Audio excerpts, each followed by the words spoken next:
Hey everybody, it's Bust. Battles with Bust number 327, and today we're going to be doing battle with Nasus Kindred. But before we dive in and talk about Nasus Kindred, it is spoiler season. The first champion of the Glory of the Navori has been spoiled. We're going to talk a little bit about Sett before we come back and do battles with the dog. And so, Sett, the first champion released out of the Glory for Navori Sett, and my hot take on Sett is that this champion is garbage. And so, I hate to be the one to bring it forth like that, but I feel like Sett is trying to do a little bit too much. As we often say with our cards and with our deck building and constructed, we want to follow along with the classic Ron Swanson quote of "Do not half-ass anything. You should just whole-ass one thing." And I feel like Sett is trying to half-ass a lot. He has a really strong attack ability to where he gets barrier, but the barrier doesn't happen on the flip side. He wants you to spend a bunch of mana, but he doesn't actually do anything with the coin. He generates the showstopper, which doesn't really come that close to ending the game. It is a powerful ability, but I feel like if you're spending 12 mana turn after turn after turn, you should have just outright won the game anyways. His flip card is kind of interesting in being this stun that you normally wouldn't want to play in your deck, but as you already have this kind of combat ready unit, how much do you need to be coming in and stunning your opponent's stuff? And so if you want to, cycle through a lot of champion cards, whether or not you consider them to be good or bad. You look at something like Shen. Shen deals a lot with barriers. He attacks and does stuff with barriers. Your barriered units get bonuses. Good job. You look at a card like Ashe. Ashe ties into Frostbites and zero attack units. She attacks and gets to Frostbite, and then with her flip, when your opponents have zero attack, they can't block. It all ties in together. Like, what are you going to tell me about Sett? What part of his kit really ties in together? What does it do to where you're saying like, oh yeah, I'm really building up to this ultimate goal, and nothing really happens with it. And so I think in terms of Sett, what we're going to see with him and what makes him kind of an interesting card is if you just ignore his level up ability. I think if you have a concept of thinking of something like Screeching Dragon, which is a pretty good deal, as a 4/5 challenger for 5 mana. Sett is very similar to that, right? If he gets to, say, come down on your opponent's attack token, block something without dying, then he can attack on our attack token without worry of death, and then maybe get in another good combat on the next turn, right? If he's getting a 3-for-1 of some sort, or at least getting a bit of virtual card advantage and shutting down some of your opponent's attacks, that's not that bad of a deal. And so I think if we sit down and say, okay, Sett doesn't have this level up ability, Sett doesn't care about spending 12 mana, Sett doesn't do anything with the showstopper, then sure, we have a pretty reasonably priced unit. But is that something that we really want to be devoting an entire champion card to? I doubt it. And so we'll see, how he pans out from beyond that. I just suspect as, you look at a card like Sett, and I did a little bit of mathematics. Don't worry about it. If you're not cheating on mana, you can flip Sett on turn 7. I think it was turn 7, maybe it was been turn 8, I already forgot. But doing the cheaty stuff with the mana, you can get him to flip around turn 5 or turn 6. But does that really even matter unless you're out here generating showstoppers? And I feel like when I look at a card like Sett, I say, okay, I've done all of the work to make you flip. On the flip side, you are arguably better. Sure, you don't die when you attack. That's great. But if you spend 12 mana after that, you should just be winning the game. And so if you want to say, look at a deck like we're playing today with Nasus Atrocity, we've put a bunch of work into flipping our Nasus. Now that we have this 18 attack spell shielded Nasus, we play Atrocity and just win the game. And I feel like Sett doesn't really do that with the showstopper. And I think that he's going to be a bit of a dud. And so we'll see. I'm sure all you Yasuo lovers out there are super excited to play a terrible card like Facebreaker, but this all just sounds like garbage to me. And so hopefully if you like Sett, you're at least a big fan of his abs or whatever. That's been apparently a big a big topic of discussion on Reddit. Sett's got about a 14 pack out here. He's really given Pantheon a run for his money in terms of abs, but in terms of a realistically playable ladder card, I don't think Sett's really going to cut it. And so, in terms of the other cards spoiled, the next one is to where I readily admit I'm not very good at evaluating cards, but I am able to kind of determine if other people are able to do it as well. And if anyone says to you, Place Your Bets is the first card on the set in line for a nerf, you can say, Bust agrees, this person is a moron. I think Place Your Bets is going to be a fine card. A draw 2 for 5 mana or at 3 mana with some additional cost has proven itself to be fairly reasonable within the game, but Place Your Bets is nowhere near broken. This card is not going to be some kind of format-defining monstrosity that immediately has to get replaced. Place Your Bets is going to be fine. And so, as you are perusing Reddit, as you are perusing Twitter, whatever your social media option of choice is, as soon as you see someone say Place Your Bets is the best card in the set, Place Your Bets as the card is something that should immediately be nerfed, you say, oh, I'll listen to my bro Bust. Bust told me this person is a moron, and both of our assessments will be exactly accurate. No, it should be fine, but again, I don't think this will be in the space to where you're really looking for a nerf. Runeterra has actually been a pretty wild game in terms of card draw just isn't really that important. There's so much card generation throughout the game. There's so much value generated between every card throughout the game. It feels like, into a large part, every card in the game just generates another card, and having 5 mana draw 2s that don't affect the board aren't really that pivotal or impressive. And so, again, it's going to see play. It's going to make its way into a lot of Ionia decks, but is it better than something like Deep Meditation, right? That's essentially the same card, except you get better card draw out of Deep Meditation than you do Place Your Bets. I doubt it. And so, last but not least, the final exciting one, the Old Timer. Another boomer out here, just like Bust, the old man, running around trying to break the game. And this is one I think has the opportunity to be decent. This more than you can chew ability is quite strong, to where you get to recall all of the opposing units potentially. But I think it's very easy to look at this card and just kind of ignore that that's not all of it does. Everyone has immediately drawn conclusions that I'm going to play Ice Pillar with Trundle. I think Trundle's going to get rotated, but that's a story for another day. Trundle's just a terrible card design.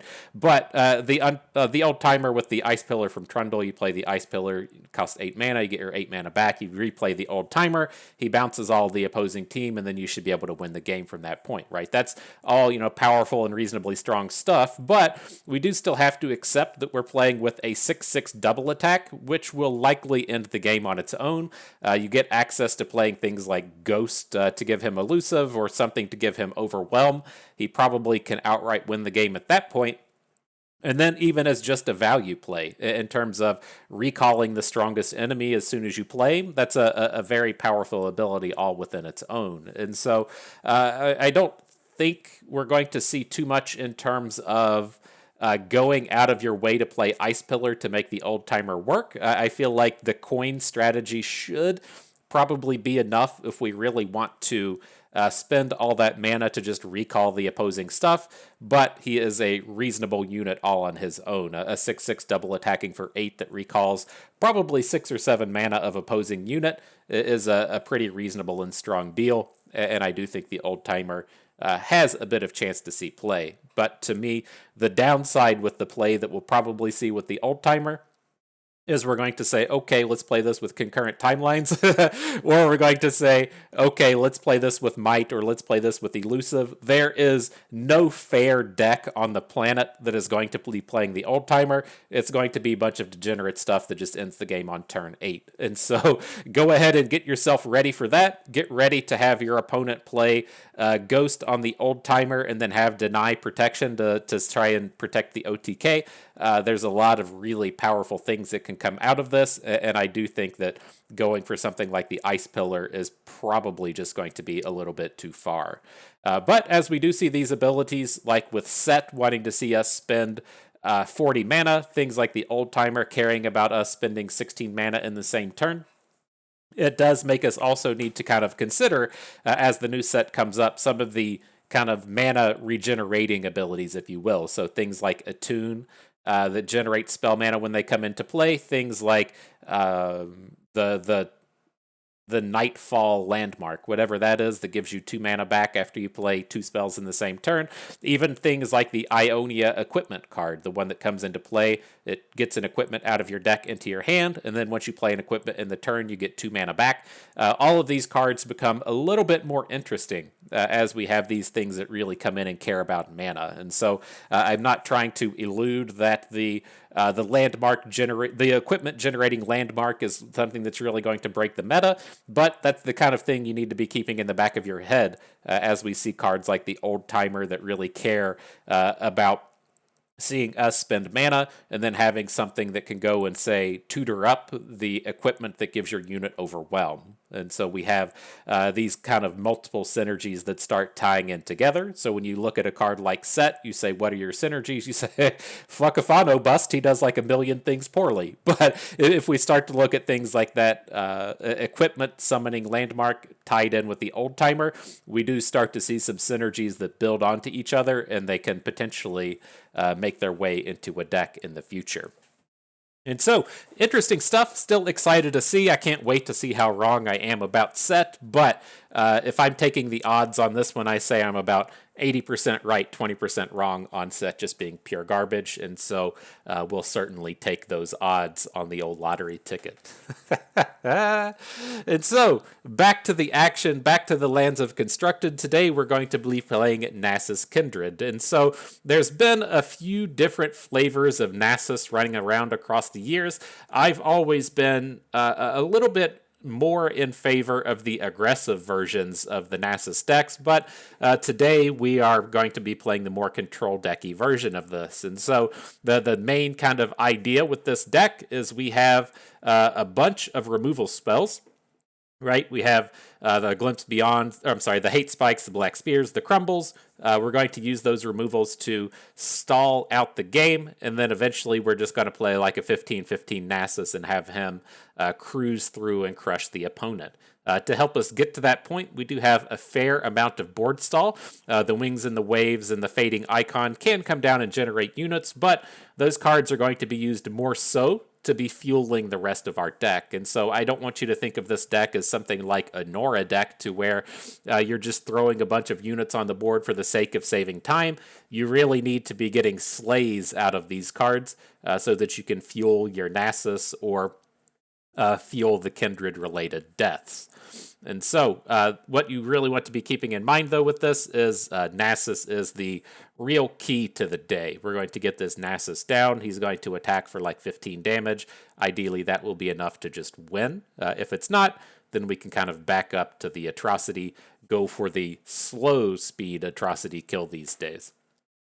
And so that's it. That's the deck we'll be doing battle with today. We'll go ahead and get 5 games in. I feel like 5 games is a good space when we have to stop and talk about the new cards, and this one's going to be a little bit slower than some of the other decks of the format, and so we'll see where that gets us. Righty. Off to battle up against Nora Vagar. Definitely want to be hanging on to the Undying. This is kind of one of our premier early game plays in the sense that it really fuels a lot of what the deck is trying to do. Gives us this permanent slay target on the board, and then our opponent does have to give it a little bit of respect. And so if we have, say, a 15-15 Nasus on the board, that's not quite enough to end the game, but if we've gotten in a 3 damage hit and a 4 damage hit with the Undying, then that is enough to come in and get the kill. And so he can be very important in terms of getting in just a little bit of chip damage to help ensure that that single Nasus hit is enough to end the game. All right, reasonable enough attack here, though. Fading Icon and the Undying ready to get into battle. Not that big of a deal to have the Fading Icon go, and then we'll just send in the Undying. I want to save the Ravenous Butcher for next turn. You can just go ahead and butcher the Undying now, but since we have Kindred in hand, I'm going to want to try our best to get that Kindred Slay onto the weakest unit. Nora. Weakest unit, Nora. And so we could actually slow this down a little bit. This is kind of an interesting spot in the sense that his Darknesses deal 2 damage at this point, right? And turns out 3 damage is what you need to kill Kindred, so we could be looking to block the Twisted Catalyzer, glimpse beyond away the unit, and then have our Kindred be protected. But I think at this stage of the game, we're going to have a bit of time with Kindred, and I think it's okay to just get her on board. It's not going to be a lot of removal in the opposing deck that can actually kill it, right? The Darkness decks tend to deal 1 damage, or they tend to be a card like Vengeance, and really on the expensive end of things. It typically doesn't play stuff like Black Spear that would be able to take a Kindred down. All right, not bad. Got that Nora Boom, feels good. Undying comes back. Now we got a pretty powerful attack lined up here.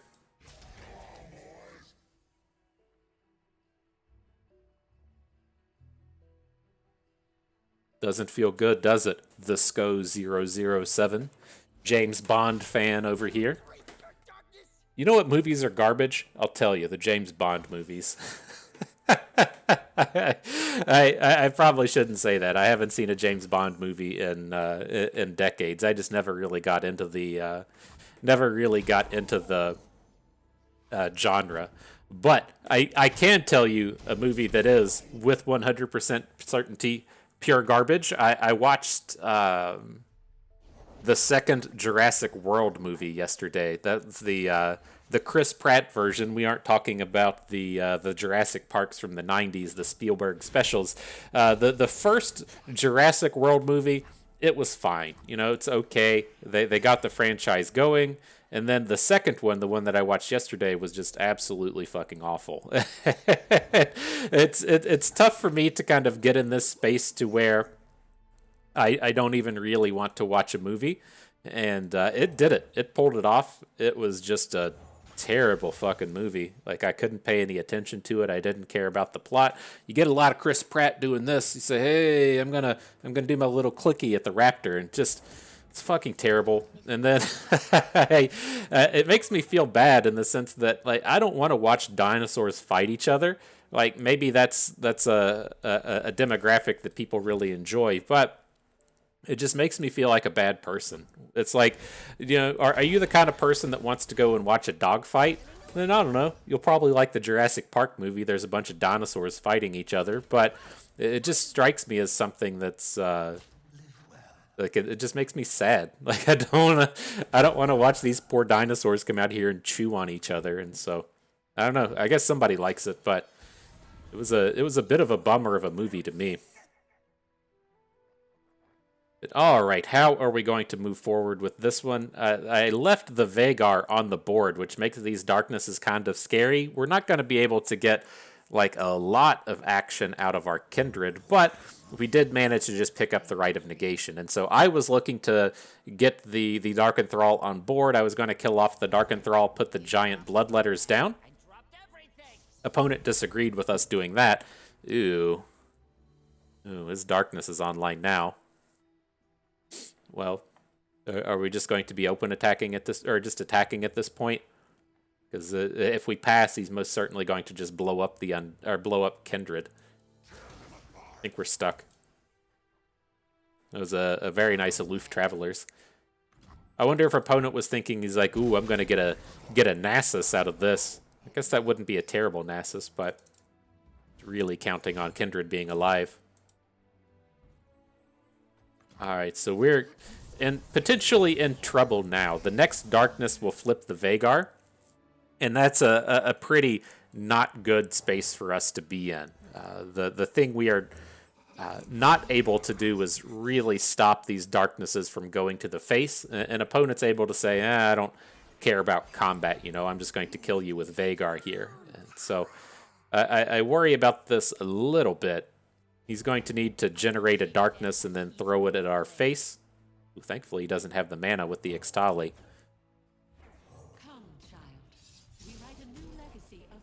So yeah, a bit of a bummer here. That Rite of Negation loss and losing our Kindred has been a real pain. But he is attacking with the Ixtali. Interesting. I was going to say, it would be nice to be able to stop this. We can block and then Vile Feast one of our small units so he doesn't get the lifesteal, but It doesn't strike me as being enough. Let's just start getting aggressive on this board. We gotta end this soon.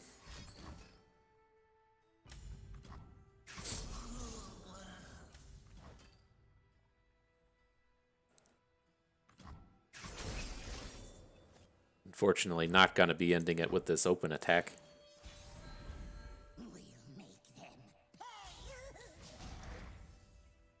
Alright, bit of a bummer. I think this game is probably out of grasp, but we'll keep at it. We'll see what happens. Guide my blade.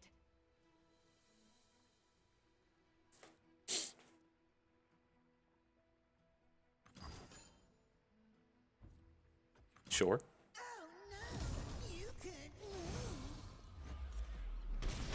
So we get to the big stun. I'd assume the darkness will come in on something. It's not the end of the world if he starts to darkness off the Zolani, since we get her back and can just replay it. But still a bit of a worry here. He's most certainly playing the darkness this turn to flip Vhagar, so he gets the darknesses every turn. Right on his flip side, he round start creates a darkness, and so surprised to see it on the Zolani, but sure. And if he has a Senna next turn, it's most certainly done. If he doesn't have Senna, we'll get one more opportunity to attack. So we'll just have to see how that plays out.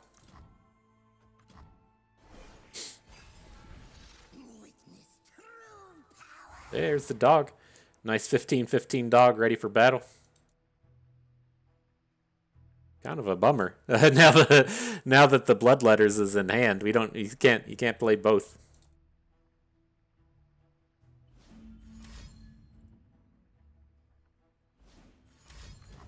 Alright, darkness to the face place.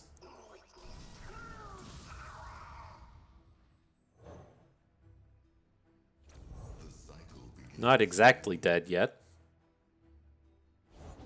Let's roll. No arguments here. Des and Ada. Okay. That would only take us to 1.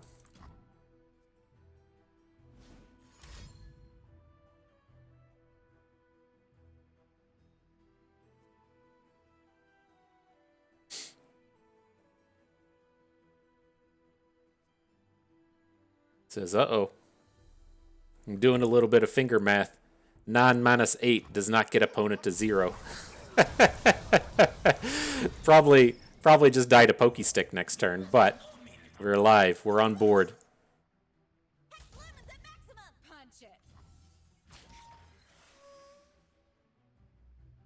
Poor Nasus not being strong enough to take this down. That's a bummer. That's probably going to be the game breaker here. We don't have a way to get in front of Des. We attack with Nasus, but then can't deal the damage. Rite of Negation turning up, though. Alright. Let's give it a shot. Let's see if we can do it. That sequencing was not very good. I'm curious why I wouldn't just throw darkness at the face and then be able to pokey stick after the fact. Alright, let's see if we just did it. Let's see if we just did it. So Des will go in front of Nasus. He'll flip after the fact. He can put 5 in front of Zolani. Oh, he's just going to have another removal spell. Man, are we going to get punished? We drew perfect, opponent played poorly, and then he's still just going to have another card. Come on. Lame. Alright, whatever, dude. Whatever. That's what you get. That's the assessment you get from Bust. You know, that was the Jurassic World 2 of games. The Jurassic World 2. Bummer, man. Alright, let's move on to the next one. Up against Jace Lux. See if we can't hold our own a little bit better here. So I definitely want to hang on to the Kindred. The opposing deck's not that good at taking it down. I would love it if we could pick up another Undying, but we need just like a little bit of interactivity here. I'm kind of wavering on if I want to hang on to this Glimpse Beyond, and I think we can let it go. We'll just look for a different sleigh along the way. All the Kindreds now. Get that turn 1 Forge Chief. Boo. Boo, I tell ya. Hoping to get my Vile Feast on that guy.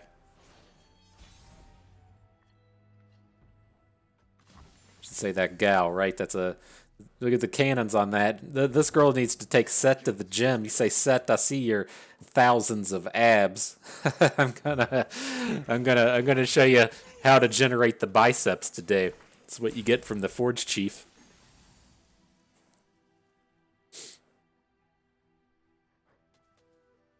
Alright, so let's see how this goes. I don't really want to Vile Feast the Forge Chief. I'd prefer to just get a Kindred kill on it. I don't want to play the Kindred here now either. He's just going... Well, it depends. Let's just pass. If he plays Assembly Line, we can follow up with Kindred. And if we just keep passing back and forth, this is going to be okay for us. So now, we should be able to more safely play the Kindred, right? He's only got 4 mana. He can Thermogenic Beam it away. But what I'm kind of eyeballing now is we play Kindred and then Vile Feast the Forge Chief. Then the Kindred mark will go on the Persuader. And we'll just have the full board clear this turn and not have to worry about the Challenger.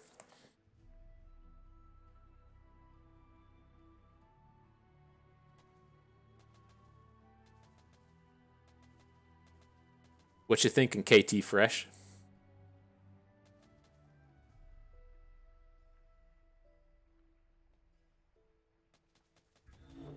Thinking on it hard.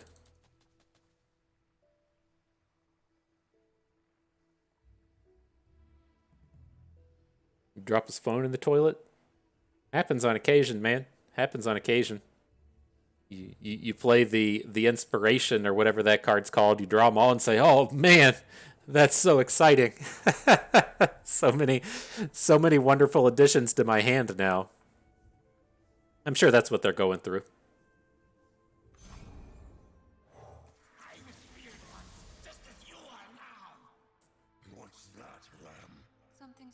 And so we don't need to play the Vile Feast just yet, right? Oh, opponent's not here.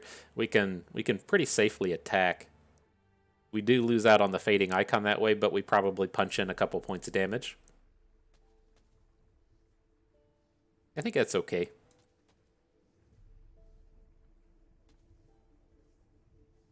Poor KT Fresh. You know what happens sometimes is people get all amped up. They're like, oh man, I'm playing against world famous FTP Bust. I might make it to the YouTube video. Who knows?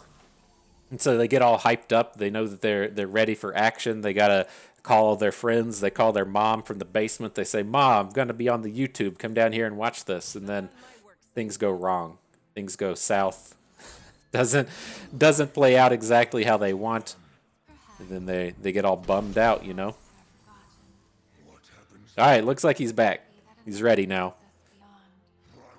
He's been rejuvenated. He's excited. See if he's got that Thermogenic Beam for Kindred.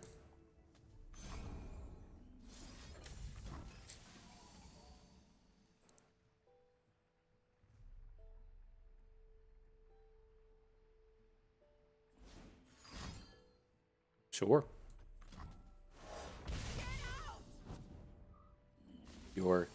Your dude is well protected. Mage Seeker Persuader's ready to do the work for the day. Alright, rip Kindred. We'll just play another one next turn. It's okay. It's alright, dog. Thanks for thinking about it. See if we get out of this turn. It's a little scary on the round, with the potential of a big spell coming in, but I think we're safe here. Something soon forgotten, dear wolf. What's that gonna get us? This is not the safest Kindred in the world. If he's got a Shock Blast here, we can't really stop enough stuff, right? Because he's gonna get the final spark after the fact, and we can't do anything about the second one. I think we probably just have to let this go. I mean, we could look to say Rite of Negation this, and then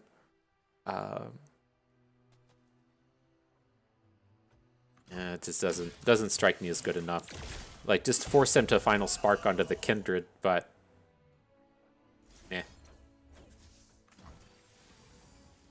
let's see if this pops off. He's already one removal down. He gave up his Mystic Shot on the previous turn. Now we'll be losing our Fading Icon. Okay. And the bummer here is our hand kind of sucks, right? You can really see the difference between having an Undying and not having it. If we'd had access to the Undying in this game, it gives us just a lot of recursive power to be putting on pressure. But without it, it's kind of a bummer. Look how weak you are, Nasus. Jesus. Only a 5/5?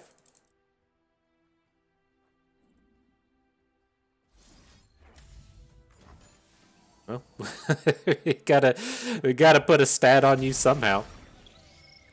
Not planning on playing Nasus this turn. If opponent plays a like an assembly line, if they spend a bunch of mana on something that doesn't matter, we'll add him to the board, but we can't really risk losing Nasus at this point. Alright, now he's only got 3 mana. 6/6. Man, you need to be like a 10/10 at this point. It's been brutal. Brutal the amount of slays that we've got. Alright, 7/7. You're getting there. You're getting there, bro. Do your thing, dog.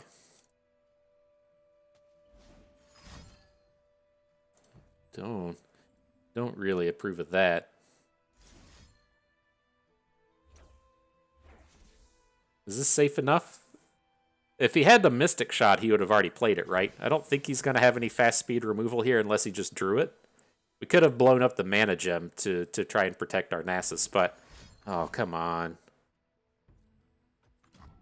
That one's on me. We had the option here to also just Black Spear, but I think with him having the second... or having the Hex Obliterator, that would have gone poorly either way. Oh, man, what a bummer.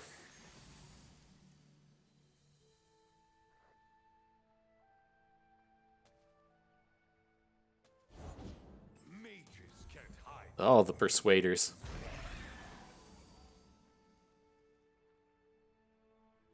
I think we needed to get that Nasus down that turn, though. Like, I guess it would have gone okay. Shield of Durand. Where does this shit come from? Okay. All right, I guess. Like, I don't know. Maybe it was too greedy to not just blow up the Mana Crystal. But now the Undyings come in way too late. Could have done something with them earlier. Can't really do anything with them now.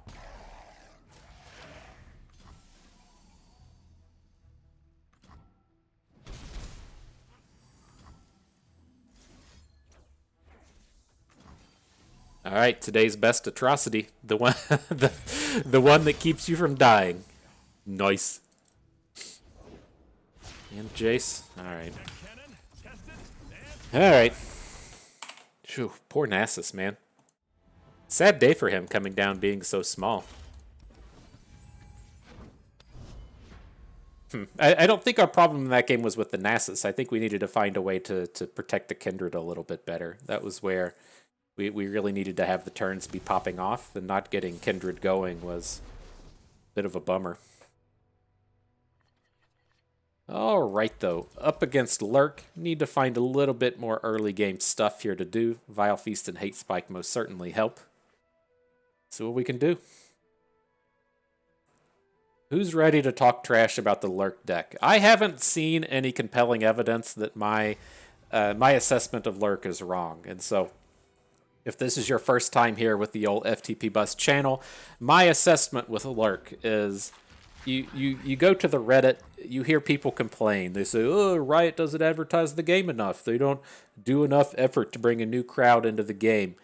Here's what Riot should do. Intern, if you're listening, go ahead and take this right up the flagpole, right up the chain.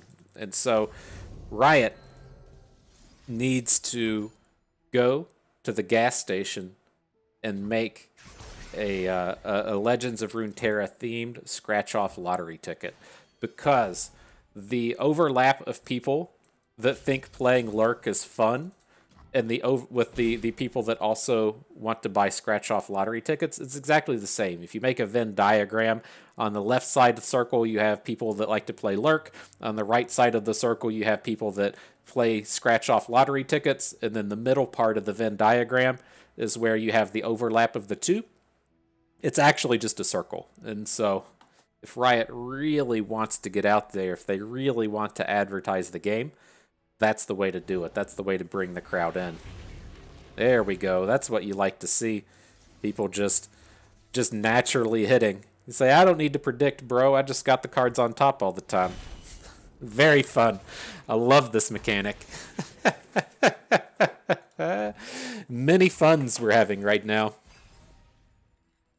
Because if you're not familiar with what happens if you just make those attacks and miss, you lose the game. And so get your ticket, you get your quarter. You gotta kind of like stick your tongue out of your mouth a little bit. You get out to the side. That's what it's like. That's what it's like playing with Lurk. All right, what can we do here? We're not finding any of our units. We need a fading icon or a wings in the wave or something to give us sacrifice targets. Well, at least the hate spike here. We're gonna block one thing, hate spike the other one. At least the hate spike gives us an additional unit for a crumble or something next turn. But really painful without a sacrifice bro out here. I turn it like so.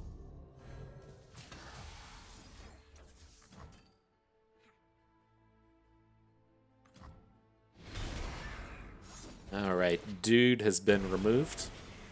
Look at this. Look how big this Nasus is. You're in that previous game with like a 5-5 Nasus.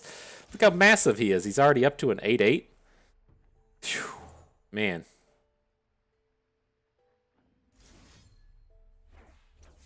Let's just lead off with this crumble. We'll probably get piked. That's the way this dumb game works, but at least we might be able to get out in front of it a little bit.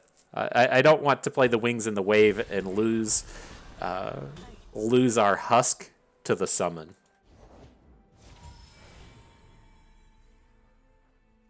With the power of time, the possibilities are endless.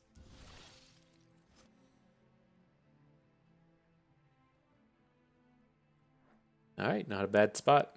We get the big dog down next turn. He should be pretty safe. Pike isn't up to 10 attack by any stretch of the word. Wow. That blows my mind. Really surprised. Really surprised he didn't pike down the crumble. But we'll take it.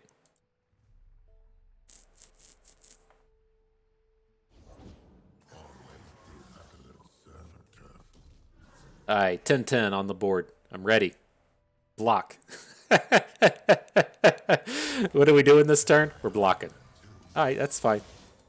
He's not killing the Nasus. He'll hook it way down to the right. That's all okay. And we at least still get some decent blocks in here. Rek'Sai is not going to flip this turn, so we don't have to worry about overwhelm damage coming in. A little worrisome, though. We don't have any other units to throw around here, and so maybe we should have left our dude on board for the potential crumbles and such. It feels so bad, though.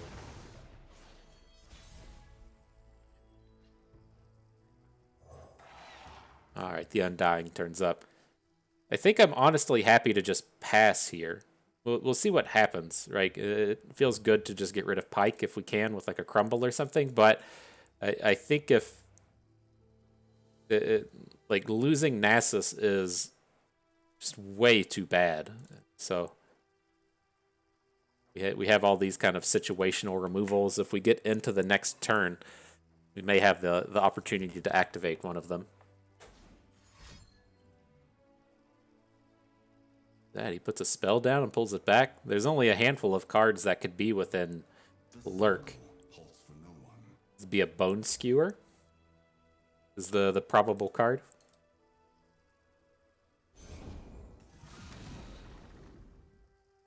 How big are you? 5 attack?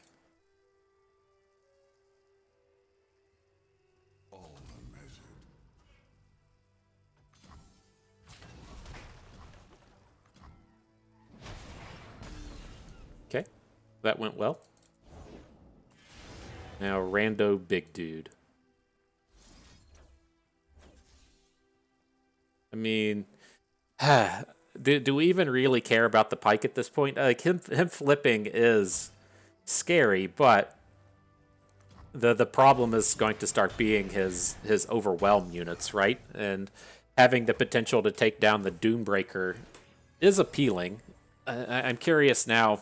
I mean, he's probably just going to hook in our Nasus. I guess that's fine. If he just hooks in, takes Nasus for the kill, then we do get the chance to start drawing cards after this. We should be in a pretty safe space, I think.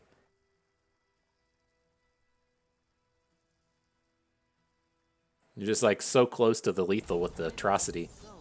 Kind of sucks to see him go.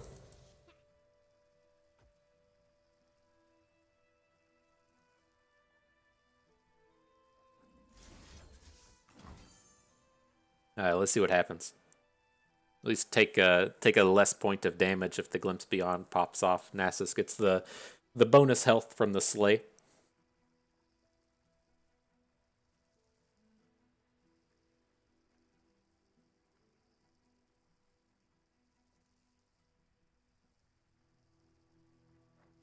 Opponent thinking hard on it though. Is this where the Bone Skewer is going to come in? Prevent the draw 2?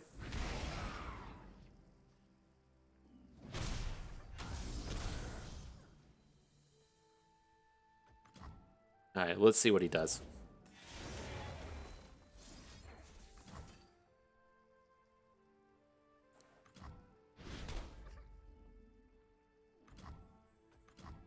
I don't think it's too slow to take it this way. Like, we're going to add Kindred to the board now. We can Vile Feast away the Doombreaker, and then our attacks at this point are good. I mean, we don't even really have to attack at this point, though.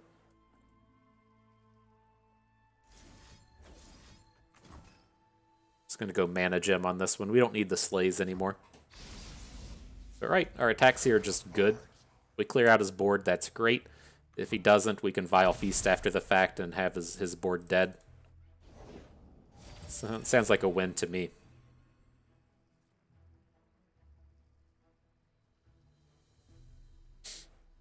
Seems decent, yo. Seems decent.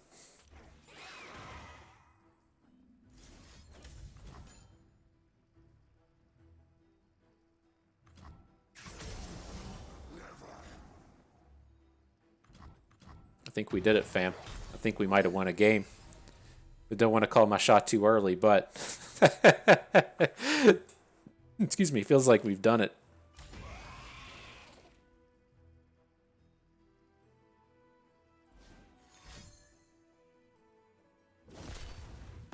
The Ruthless Predator. R.I.P. Kindred.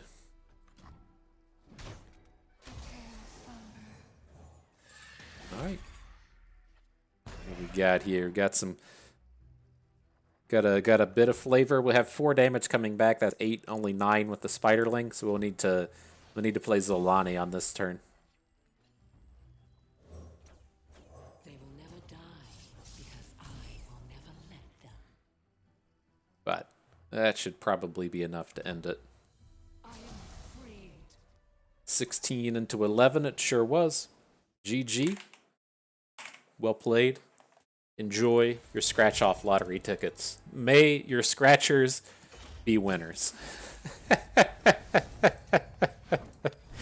I'm so spot on with that. God, I'm so right about everything today, man. I'm right about Sett. I'm right about the kind of people that play Lurk. I'm right about the James Bond movies. I'm right about Jurassic World. It's tough, man. It's tough being right about everything. I don't want to toot my own horn with my rightness, but God, it's tough being so right all the time.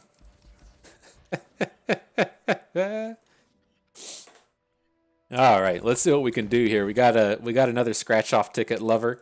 See if we can't achieve success again.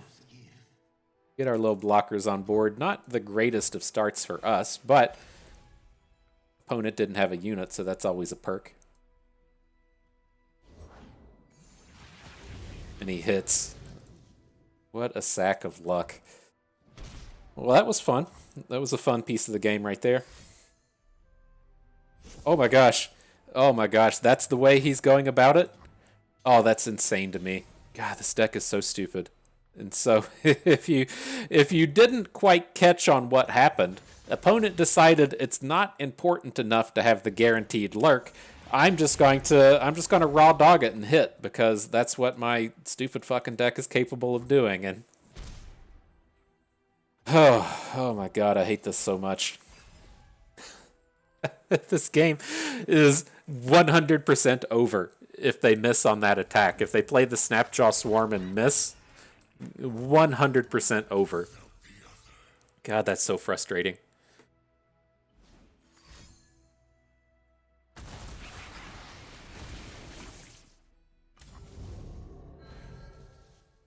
Alright, so how do we want to do this? We can play things a little bit slow because we do have a second Kindred in hand, but it's only a 7 damage turn. So we can block a unit, Black Spear one, kill off another one, and it'll just come down that way to if opponent has a Bone Skewer.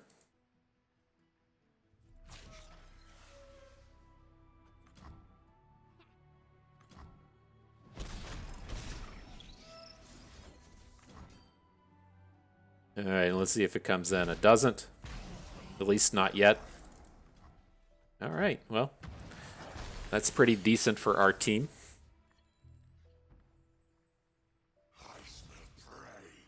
Let's just send in the Kindred. It's an interesting spot if he's going to take that block there or not.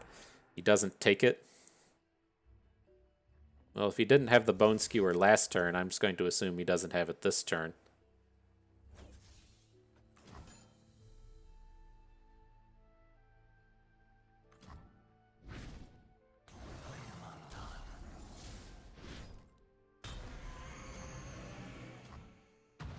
Alright, so there's the old Kindred flip. We got all those dum-dums off of the board. Whew, might just need like one more blocker, and we could potentially consider ourselves okay. This is a bit of a scary turn here.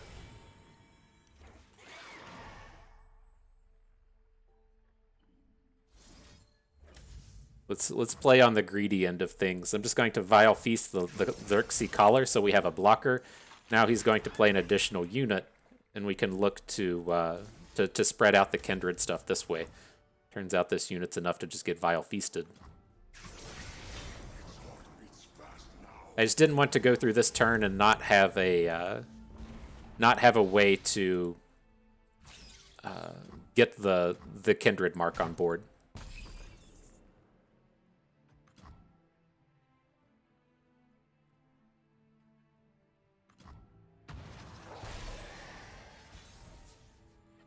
All right, not bad, not bad. I'm just bringing the heavy hitters now. And now peace is just moments away. I am ascended. You gotta block Kindred. Oh, maybe not.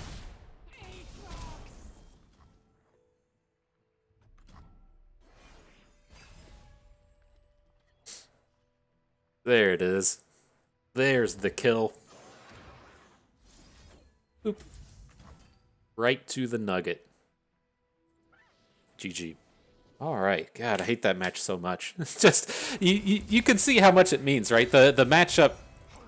You don't want to be in a spot to where you're making attack and you don't have a lurk. You fall so super far behind if you don't hit your lurks. And so ideally you're predicting and attacking, predicting and attacking, predicting and attacking. And that is something that feels fine to me. Like if half of your deck is lurk cards, you should be able to predict and hit one just about every time. If you miss on the predict, then that's still kind of like right in the space of like, well, you get 4 shots at it instead of just 3. You have to just take the bonus sometimes. But it is so supremely frustrating to me when you play a matchup like that to where they just make this completely shitty naked attack. It's so early in the game. The attack has to be successful at that point. They hit, and then they say, LOL, I'm going to play my fixer after the fact. And it's like, that shit's just so frustrating. It's like, you're taking a coin flip that if you miss, you absolutely lose the game. And they're like, cool, let's go for it. And so when you wonder why I get salty about playing against decks like Lurk and call them dirty lottery ticket lovers, it's because of situations like that. Like, that is not a spot where you're in and you have to be like, oh yeah, I better play this straight because this Lurk is so important. You just go, yeah, fuck it. I'm just gonna go for it. And I hate it. All right, though.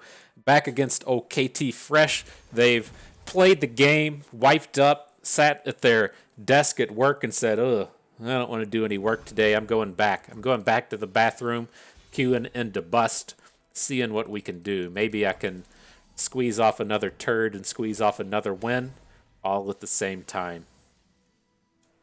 I'm pretty sure that's what he said. He's squeezing off turds and wins, you know? I'm pretty confident that's what opponent was going for.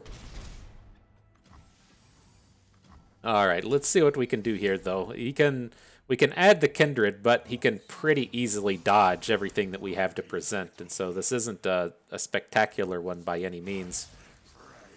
Send in the squad and see what happens. Nothing. But after this turn, we should be more okay. We have a Spirit Journey to protect Kindred if we need to. We can just play a second Kindred if we need to. We got a few options on the round. See where the Crumble gets us.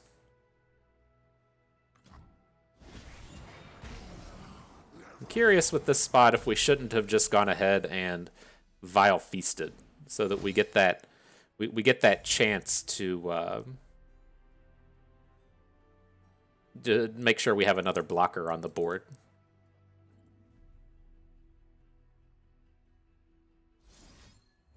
All right, this isn't ideal. I don't. Like, it sucks to lose Kindred. That's kind of whatever. I don't think we can just take 6 damage, though. I really want to go into this next turn and have 6 mana, kind of ready to, or that 3 mana bank ready to go. But falling to 8 feels a little bit too dangerous. You get to that spot to where you're a Shock Blast or the Jason and Mystic Shot away from just getting killed. So, gotta protect ourselves a little bit there.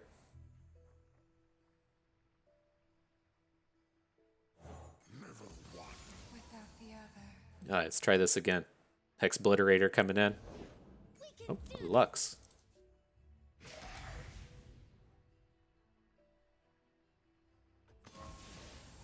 Interesting. He's only got 1 mana here. It's really our chance to pop off. We'll get to 8 spike away. Oh no, we messed this up, didn't we? Oh no.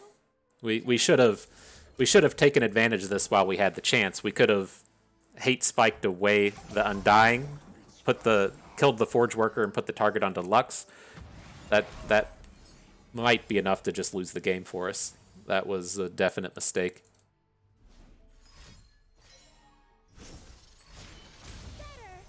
Definite mistake.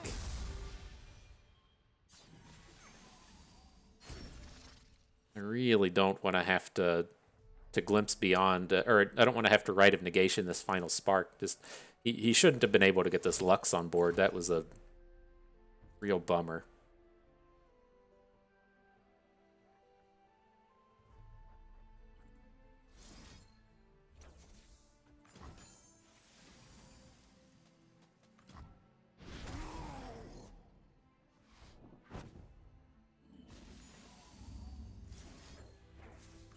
Alright, well, let's at least try and recover. We can add Nasus in next turn, but we gotta get rid of this Lux. Just can't have him out here generating final sparks all the time. Fucking kidding me. Alright, well, I guess Lux is gonna take us down to 1. We'll be at 2, right? Oh, that was brutal. We messed that one up completely.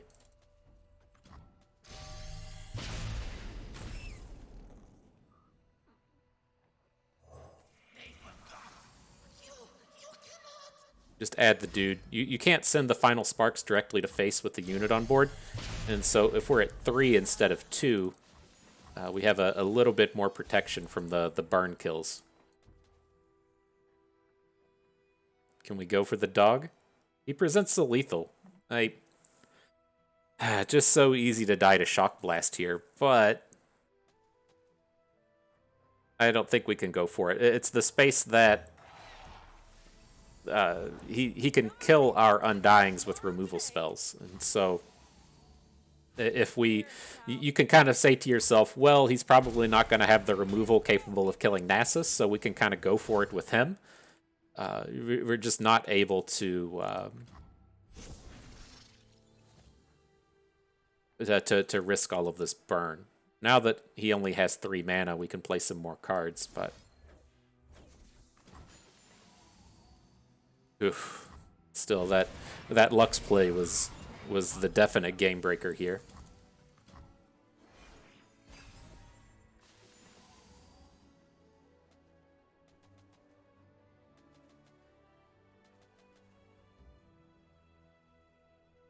But let's see if we can't claw our way through.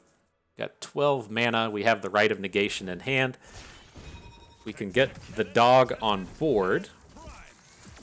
He might be enough for this upcoming turn. We have the 10 mana, so if we want to, we can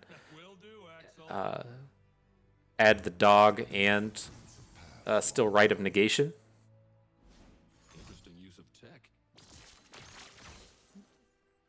We have to counter this one. No, not the mana gem. Kill my units, please.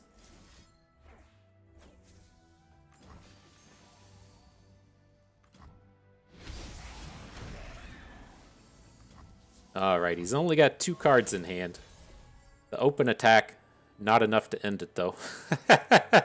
not enough. Not enough. Alright.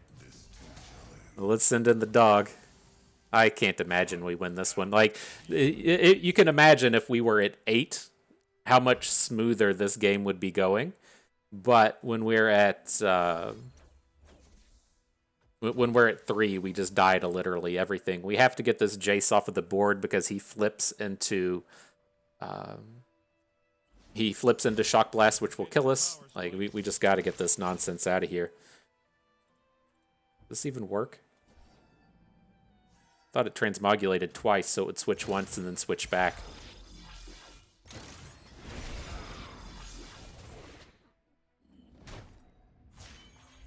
Alright. Bummer. Again, it's not a guarantee that we would be able to win the game. He still has a lot of power going on, but it was too much. If it's a people problem, I'm your man. Love me some Reggie. Love me some Reggie.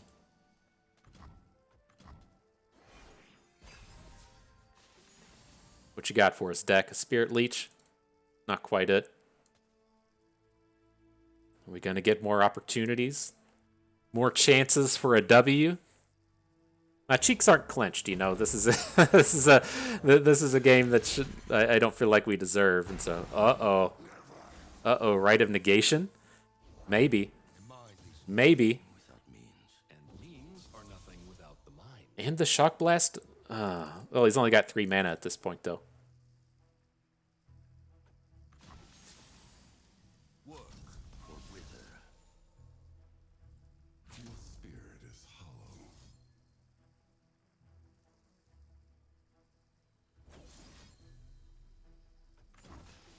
We're still short, though, aren't we? This will stop the thing. Albus will die. The Fancier will die at the end of the turn. We can add in Fading Icon, but we can't get the Blood Letters down.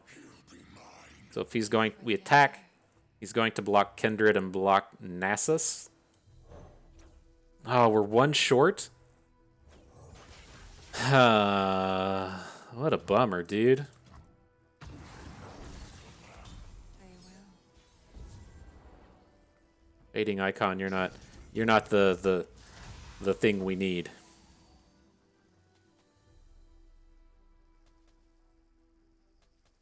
We'll keep going for it, though. It's a stretch. This would even feel so much better if we were just at like 4. You have to dodge so much shit from this deck when you're at 3. It feels incredibly tough to do. But from 4, it feels possible. Alright, though. Opponent's still clinching, I'm sure. He says, I can't fall to bust this way. I can't do it. There's nothing a little ingenuity can't fix. Hey, Rosa, Alright. got some new He's only got one card in hand, right? Great. We're running into heat issues. What you got? The Undying, you don't do it, man. You don't do it. interesting use of tech. Alright, maybe he's digging for elusive, right? Clear the range. What you got? A Challenger onto Jace. Quick attack and stuff onto these other ones. Okay, I don't care about that. Let's get started.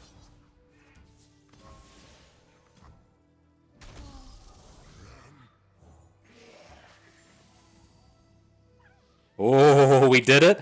We did it. The misplays weren't enough. Bust still taking down victory. Whew. Ooh, I don't feel like we deserved that one. We would have been, again, in a much better spot if we didn't mess up that Lux play, but a little sloppy. And so, we can pull this up and talk about it a little more. I know that we didn't get a real wide range of decks today. We played Lurk twice, we played Jace Lux twice, but, it gets you kind of a good feel for what's happening with this deck at the least. And it's kind of an interesting space. I think that at this point, like, Nasus Kindred is just, kind of popular because people really like the cards, but nothing has really been added to it to make it more of a real deck these days, and it's most certainly gotten worse with the with the nerf to Atrocity. And so it strikes me as interesting, not so much in the deck, but the space that it fills in. And as we are talking about a card like Sett. Sett, I feel like, is going to be in a very similar space to Nasus Kindred in the sense that if you get everything going right in the end game, okay, you've got your Sett on board, you're spending 12 mana a turn, you're generating the unspeakable punch, whatever this is called, right? You're generating showstoppers, and that's not really enough to just win the game, right? You if you come down and face against an opponent that's able to just keep putting units on the board, you can't actually get a kill. You can't get a win. Sett can't kill on his own. Showstopper is not getting kills, and you find yourself playing against decks like the Sundisk or like Vagar Nora or Darkness or just anything that can kill you that isn't combat involved, and you just struggle to win. And so you find yourselves in these like weird spaces in the meta as to where in a game like Magic, this would turn into a rock, paper, scissors situation, right? You are playing this kind of control deck that's quite good against aggro. It's probably kind of coin flippy against the mid-rangey decks since they have enough value to kind of fight through a lot of what you're doing. And then you get annihilated by the control decks of the format because they're more control-y than your control deck is. And so you get into this kind of rock, paper, scissors cycle.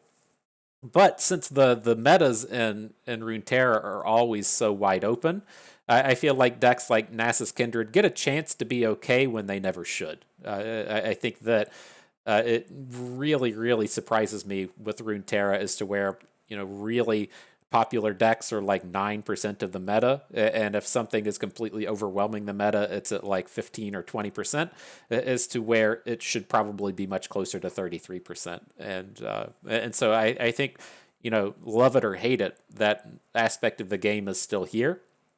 And so that's why Nasus Kindred can be a little bit successful. It's why Sett is probably going to have like a 52% win rate at some point. But decks like this just lose to Rise. They lose to Darkness. They lose to Vagar. They lose to anything that's able to just win the game without being in combat.